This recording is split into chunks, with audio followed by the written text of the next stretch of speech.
evening. I'm Clive Graham, and welcome to Jumpers for Goalposts, the family quiz for divorced or separated people, or indeed the recently bereaved. Not that there's much difference, I can tell you. It's show 4, and already our team captains loathe each other with a passion. Let's meet them, Ron Manager and Tommy Steen. Ron, tell us about your team. Oh, thank you, Clive. He's not a Ming Vase, but he is part of a dynasty. West Ham's very own footballing dynasty. His dad was called Frank Lampard. And he is the imaginatively named Frank Lampard Jr.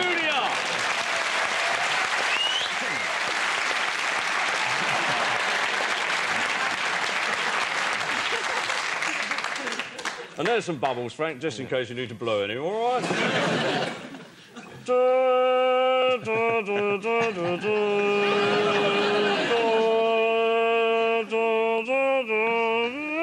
Isn't it? Millie Caldwell's cat on a roof. Sorry to depress you all here. Unfortunately, you have to work there, don't you, my darling? Oh, that's right. It's Coronation Street's bubbly Tracy Shaw. Thank you, Ron, and let's hear it for Tommy. Thank you, Clive. The home of unsolved murder, HIV infection and mental instability, Albert Square is a key place to live. It's a bit like Easterhouse. It's no wonder my first guest got out while he could. Here he is, foil wrapped for freshness. It's Paul Nicholls. Goodness gracious me, who's this sat next to me? It's my old chum, television and Wolverhampton's Mira Sayal. Thank you, Tommy. Before we start, you may have noticed that tonight we're wearing casual jerseys. OK, well, we've got a quiz to play, and our first round is called Hairy Monsters. I'll be asking the teams to identify a well-known footballer or celebrity with their face removed and only their hair remaining. What the hell's wrong with you, you bloody ride? Oh, I'm sorry, I've just gone all light-headed and giddy at being so casual. Calm down, Ron, or I'll give you a slap. Here we go, Ron. Your first hairy monster. I believe he plays for Arsenal. My footballing brain went to work there, Tracy. Francis, who do you reckon? Merson. Let's have a look and see. Paul Merson, is it? Oh! Yes! There he is.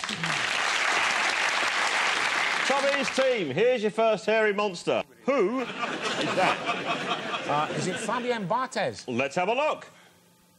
No! It's the Paul.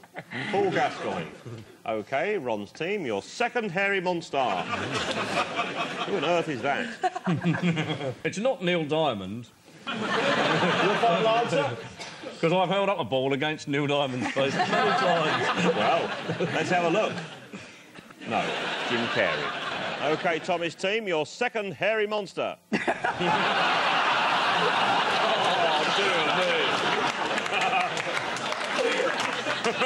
It's Darth Vader. Why is he in Newcastle? Let's have a look and see. Have we got another one? Yes, last one. He's daft as a brush, but we had him. It's actually the person in the background as yours. No, we have absolutely no idea, do we? Let's have a look and see. No! OK, then, Tommy's team, your last hairy monster. He's a big boy. Look at that. Look at the curvature there, look. Can you see that? Jesus. Bunch of bananas there. The Mrs. Manager would be proud to have bought a bunch of bananas like that. Is it Gascoigne? Let's have a look. No, it's whinging Frank LeBeouf. OK, at the end of that round, Ron's Rangers have 2 and Steenhouse Muir have 2 also.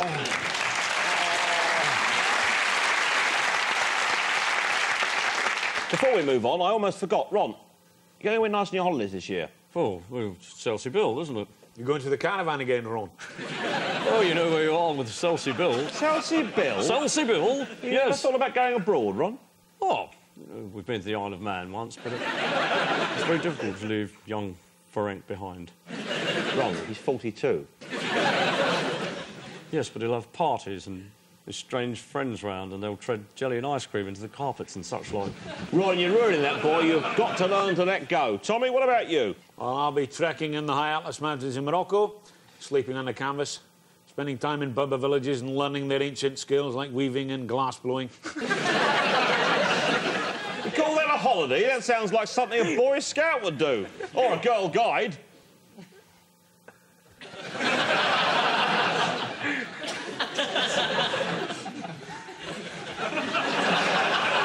I probably won't bother with a holiday this year. There's not much point when you're by yourself, although I have dug up a couple of old school chums and we're going to Hedonism 2 in Antigua. OK, looking forward to that. It's time for the film round. We've got a couple of celebrities to read extracts, listen to this, from the autobiographies of famous football folk. Ron, here's your celebrity. Who's the footballer? Off I went to the salon and had the curlers put in, grateful that no one from the club could see me. When I thought the hairdresser had almost finished with me, he put this big red heated hairdryer over my head.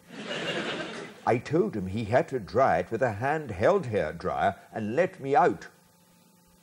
He was horrified, but I insisted. Who wrote the book, Ron? The Lord, didn't he?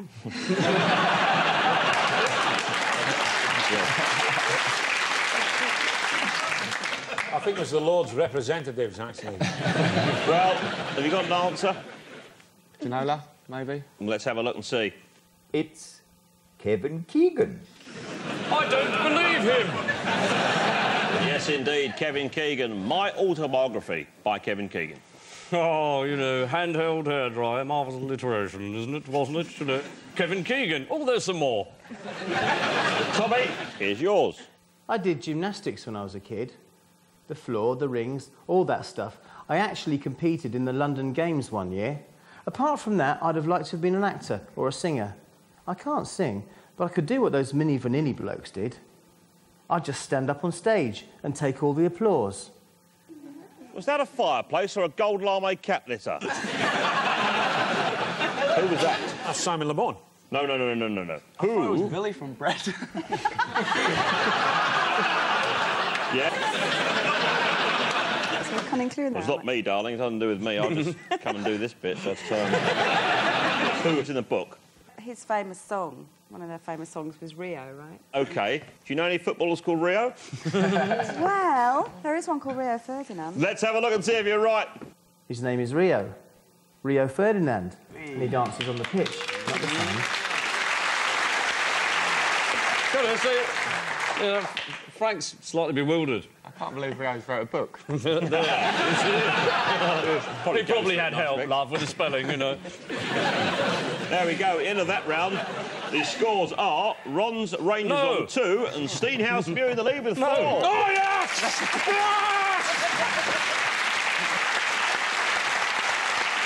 And now, Ron, it's time for your top tip. Each week, the legendary Mr. Manager unearths a gem from his immense store of football knowledge. I'm quite bored of this feature, but it's popular. Take it away, Ron.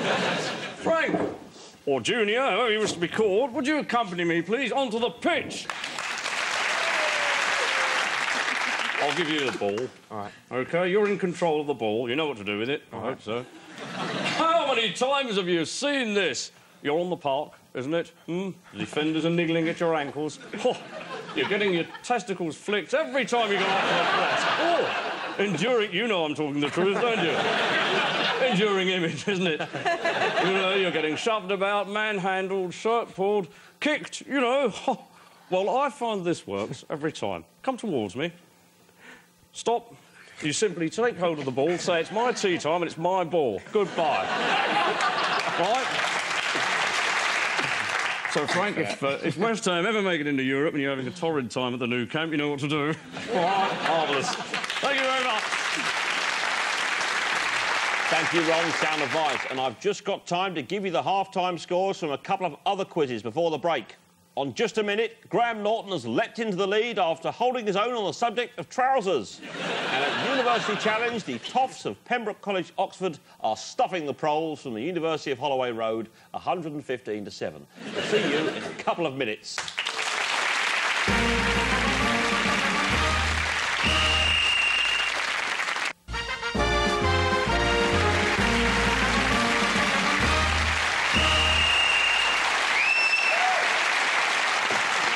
welcome back to Jumpers for Goalposts, the family quiz that swallows. We're kicking off the second half with Tommy's tip. Now, Tommy, can we expect some football wisdom from you this week? Certainly not. My football wisdom stays right here. None of your bloody business, son. Right. This week, lemons. When you're cooking with a lemon and you have to use the juice, don't throw the pith and skin away. Save it, and then you can, when you finish chopping your onions and garlic, wipe the board with the lemon, freshening and fragrancing at the same time. Fragrancing? Fragrancing, is that a word? It is now, you wee shite. But still, don't discard the lemon, because after cooking, use it to cleanse your fingers of garlic, onion and turmeric, like so. Simple. I'm a great fan of cooking Indian food, but I find turmeric a great stainer. Do you find that? Do you have any tips for getting turmeric off your hands? I was hoping you'd give me some tips about getting semen off upholstery.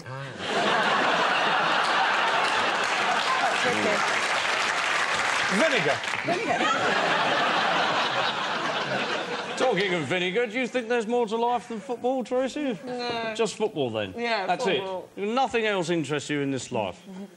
Some things, which I couldn't say on TV, really. You can. Really, you can. Look, watch me say something rude. Cobblers, you see? No, well, off you go. I've given you an in there.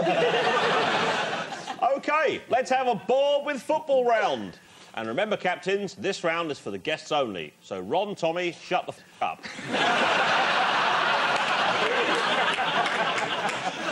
This week's categories are books, pop and rocket science. So, Tracy, my love, will you please nominate a category? Books. OK, Uranus was discovered by which astronomer?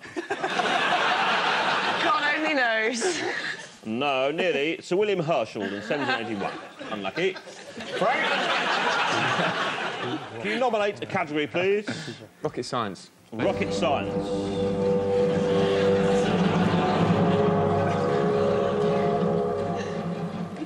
A bird in the hand is worth what? Oh. I should know this, shouldn't I?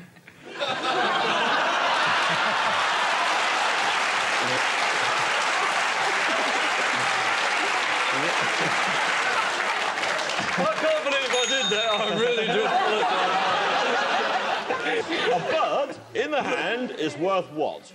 I'm guessing here. Easy. Is it two in the nest? Oh, Two in the nest? box, I'm afraid. The Frank. bush. Lucky. I can't believe I didn't know that. Right. It's anarchy over here. I think we might be in with a chance this week. Come on. Paul, books, pop or rocket science? Pop, please. 0.90% of our galaxy is postulated to be made of a dark matter in the form of WIMPs. What does WIMP stand for? What? Paul. I don't know. I'll throw it over, Frank. And it's still recovering. It's a weakly interacting massive particle. Unlucky there. And last but not least, Mira. Category. Books. Who put the bomp in the bomp shoe womp shoe womp? the same person who put the ram in the ramalama ding Yeah, dong, that's wasn't the it? one. Yes. Oh, Big Bopper. I don't know. Well, it was the man who made my baby fall in love with me, actually. That's bloody closer than two in the nest. OK, at the end of that round, Ron's Rangers have 2 and Steenhouse Muir in the lead with 4. Did my ears deceive me? Isn't it? Bored with fussball? Not if I live to be 1,000. Perish the thought, Ron, but you're quite right. Take a look at this.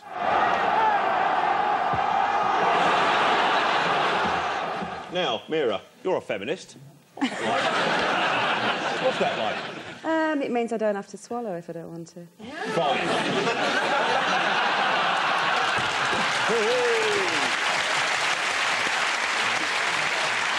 Hey, go play. Put that in your pipe and smoke it. Tracy, now, a delicate matter, but I believe that you and your screen husband are having trouble conceiving a child. Yeah, we are. Yeah, have you tried sexual intercourse? Right, it's time to go down the training ground. It's a mock-up of a typical urban street. Obviously, it's not a real street. That would be prohibitively expensive.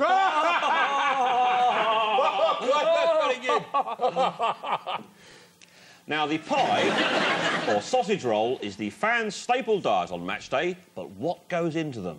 And perhaps more importantly, in what proportions? On the board are the ingredients of a typical football pie, and next to them are various percentage figures. Tracy, your task is simply to match the ingredients with the percentages shown. We have an adjudicator here by the name of Mr. Richard Bacon for the big breakfast. Hello. Tracy, my love, you have 15 seconds, and they start now.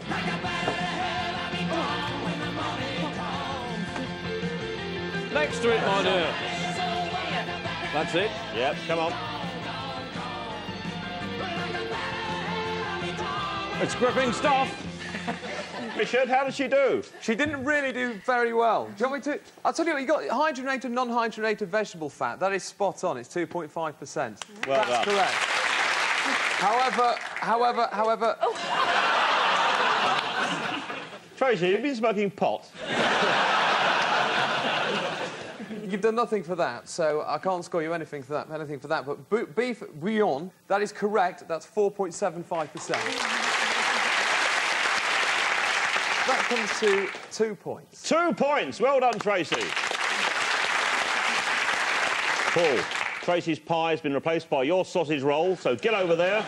Your task remains the same. Get on with it. You got 15 seconds, and they start now. Yeah. Go on, son. Yeah, go on. Sausage roll. Oh, that's it. Get it, son. Come on, put it in. No. Get in the box, make your mind up. Come on. Good luck. Get the sissy there. Move up, come on. Right, OK. It's not done that well. I'll start at the top with emulsifiers E471 and E473. They make up only 1.25% of a sausage roll. That's the wrong answer. Right, OK. Sodium metabisulfate. Imbecile. I'm afraid that's wrong as well. That makes up 0.9% of a sausage roll, so that's the wrong answer as well. Sausage meat, however, that is spot on at 32%. Bad news on the onion powder. That's 10.2%. Get back in the area. And also, Paul, vegetable margarine, that's rubbish as well. So, all in all, I'm afraid he got 1 point. Brilliant. Yes.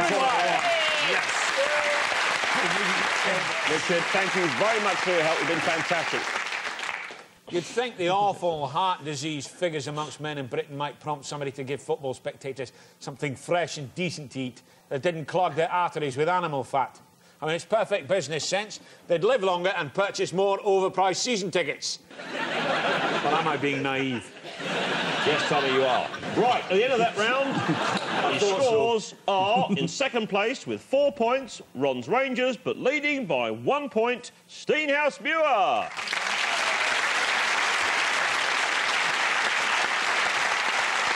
Right, all this talk about meat pies has reminded me, Ron, we've dug this out of the archive. Have a look at this.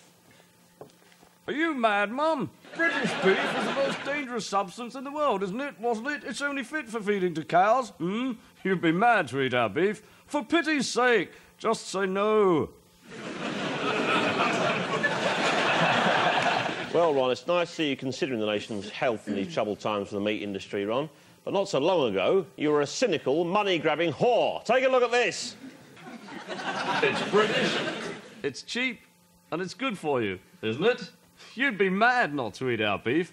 Like our sportsmen, it's the best in the world. Come on, Mum. Very interesting Belgian look there you're sporting, Ron.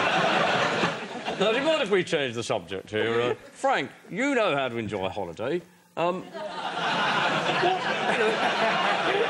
for you really makes a destination swing? Bit of sunshine. Nice. Pretty ladies. Pretty ladies. Nice. Well, if you're stuck for somewhere to go, Frank, my mates and I would be delighted to have you in Antigua. Think about it. Right, it's time for the last round of the game, the quick-fire round. So, fingers on buzzers, please. It'll be over before you know it. Let's move. What do Bradford City and Tony Blair's underpants have in common? They're both on the bottom of the Premier. Which Premier League player is allergic to grass? Paul Merson or Ole Gunnar Solskjaer? You're quite right. Thank you. Fans of Gillingham faced a lifetime ban in 1996 if they were found to be in possession of what vegetable? But no, I was going to say banana, but it's not a vegetable, is it? Isn't it? Being frank. No, celery. Celery. What does Paolo Di Canio do after every training session? Has fish and chips, calls his mum, or shaves all over? Shaves all over. There we go. I don't think I wanted to know that. I don't know. I've got quite an enduring image. Be quiet. There's no time for this banter. What is Robbie Fowler's middle name? What, pardon? Missed that one. Good girl to you. I was finding about the all-over shave. I was very interested. When he first arrived, it got caused a little consternation in the dressing room. Yeah. I can't imagine it would have happened in Ruddock's day. Which articulate footballing film star said winning doesn't really matter as long as you win? Vinnie Johns. Yes! Hey. Oh, good lad. What have Eric Cantona and Camilla Parker Bowles got in common? Oh, careful. They both got their leg over at the Palace.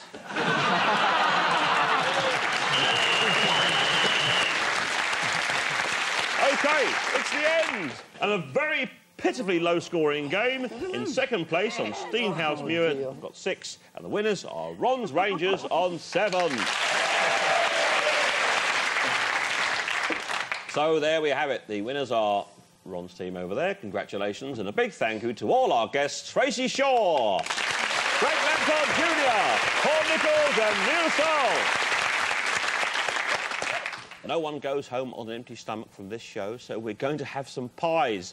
Tuck in, everyone. It's the Pieman. Next week, our guests will be Letitia Dean, James Dean, Perlin Dean and Harry Dean Stanton.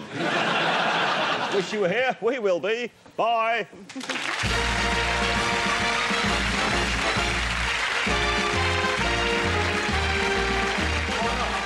Get away.